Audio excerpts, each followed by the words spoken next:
정부가 최근 전세 사기 피해자 지원 보완 방안을 발표했습니다. 그 가운데 법률 지원 방안이 포함돼 주목되는데요. 어떤 지원이 가능할지 전문가 연결해 도움 말씀 들어보도록 하겠습니다. 네, 함철성 변호사가 화상 연결돼 있습니다. 안녕하십니까? 예, 안녕하세요. 법무법인 신원의 함철성 변호사입니다. 예, 정부가 소송 대리 사업을 신설했습니다. 그렇다면 이제 중위소득 125% 이하가 아니라고 해도 소송 비용의 일부를 좀 부담을 덜 수 있게 된 걸까요?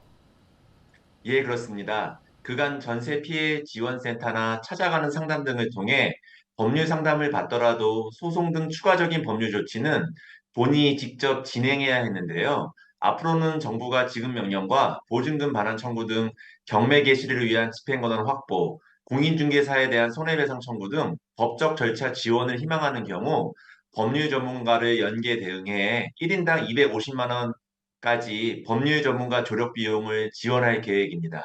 다만 소송 수행에 필요한 인지, 송달료나 기타 실비 등은 개인이 부담해야 합니다.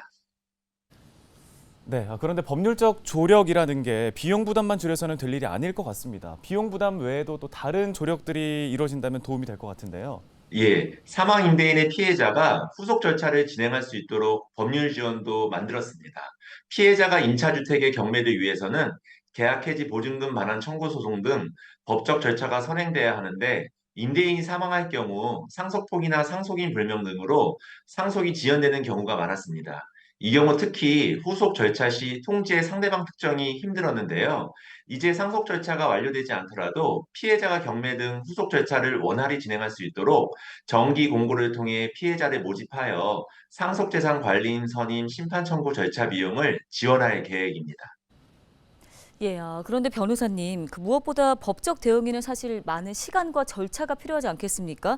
이제 무엇보다 지방자치단체로의 방문 접수만 허용이 되다 보면 이게 뭐 생업 등으로 직접 방문이 어려운 경우에는 곤란하다는 목소리가 많습니다. 이 점에 대한 대책들도 좀 필요하지 않을까요? 예, 온라인으로 실시간 처리가 가능해질 것으로 보입니다.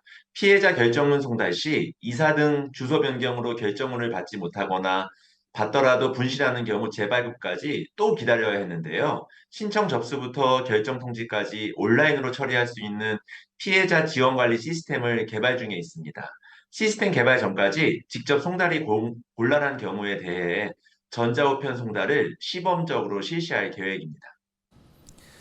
네, 알겠습니다. 이번 방안이 전세 사기 피해자들의 눈물을 좀 닦아줄 수 있을지 기대를 해보겠습니다. 말씀 여기까지 듣겠습니다. 함철성 변호사였습니다.